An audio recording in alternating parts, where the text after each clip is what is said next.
Salam sejahtera. Masih sehat ya, dan tetap sehat, tetap semangat, tetap bahagia. Mari kita pergunakan waktu saat ini untuk kita bersaat teduh. Mari berdoa. Tuhan Allah kami berterima kasih, kami bersyukur, kami bersukacita. Hidup kami senantiasa Tuhan sertai. Mampukan kami untuk senantiasa menghayati, mengakui Tuhan Allah menolong beserta dengan kami. Saat ini di dalam kami bersaat teduh, kami memohon berkat Tuhan. Di dalam Tuhan Yesus kami berdoa dan bersyukur. Amin. Bapak Ibu saudara-saudara, kita pernah mendengar ada saudara kita yang berucap demikian. Puji Tuhan, ketika ada bencana, entah itu banjir, entah itu gempa, entah itu bencana alam yang lainnya, atau juga bencana yang terjadi karena kehidupan kita sebagai manusia, kebakaran, lalu kemudian ada yang berucap, puji Tuhan, Tuhan melindungi kami sementara di sekitaran kami semua kena bencana, kami selamat. Kita senang pasti juga kalau mendengar ada saudara kita yang berkata seperti itu. Wah, kuasa Tuhan diperlihatkan. Dan kita juga berharap mengalami seperti itu. Bapak Ibu saudara-saudara yang dikasihi oleh Tuhan Yesus Kristus, saya mengajak Bapak Ibu untuk melihat dari sudut pandang yang lain. Cara kita dengan sudut pandang yang seperti saya sampaikan itu tadi, itu akan membuat kita sombong rohani, membuat kita mudah menilai orang lain. Mereka yang kena bencana, kita anggap hidupnya tidak benar. Nah, melalui kisah si pemazmur, mari kita berefleksi. Ada hal yang bisa kita lihat dari sudut pandang yang lain. Ketika kita mengalami sebuah kebebasan, ditolong, terlewatkan dari sebuah petaka, bukan berarti kita yang paling baik di antara yang lain yang tidak mengalami hal yang sama dengan kita. Pemazmur mengungkapkan kesukacitaannya, dan dalam ungkapan itu juga terbersit kesediaannya untuk terus mengabdikan hidup pada cinta kasih Tuhan. Mazmur 124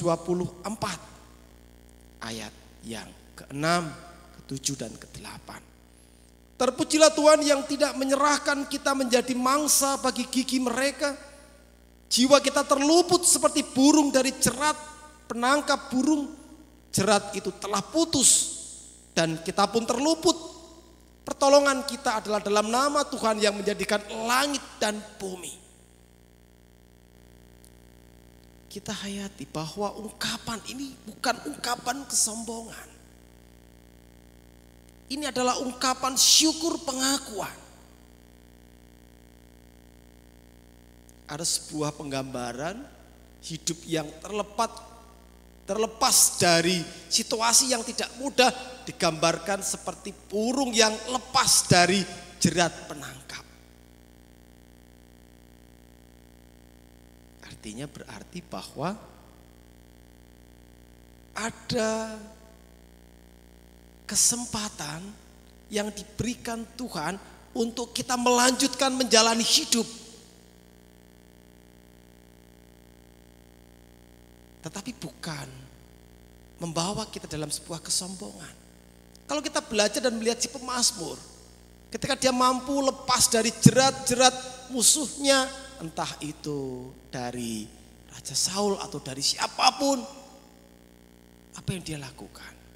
Tidak ada sebuah keinginan untuk merendahkan, tidak ada sebuah keinginan untuk membalas, melukai, tetapi selalu yang diupayakan oleh si pemazmur adalah agar hidupnya berkenan di hadapan Tuhan, dan tentunya dia terus bisa melanjutkan hidupnya di jalan cinta kasih Tuhan.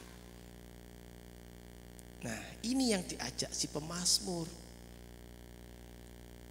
Sebab kalau kita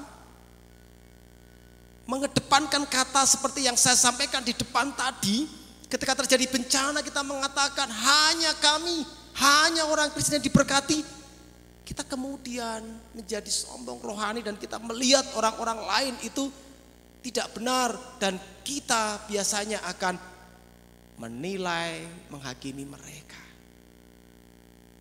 Dari pemazmur ini kita tidak diajak untuk melakukan hal yang seperti itu.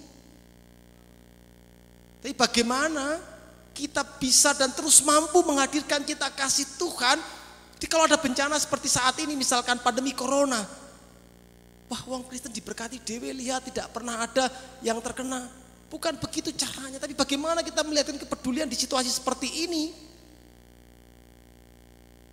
agar cinta kasih Tuhan dapat dinikmati oleh banyak orang.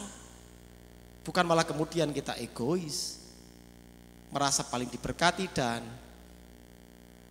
merasa senang ketika ada orang-orang di luar kita mendapatkan celaka dan musibah. Cara pandang itu mari kita perbarui. Jerat yang bisa kita lewati itu adalah sebuah kesempatan bagi kita untuk terus membaktikan hidup di jalan cinta kasih Tuhan.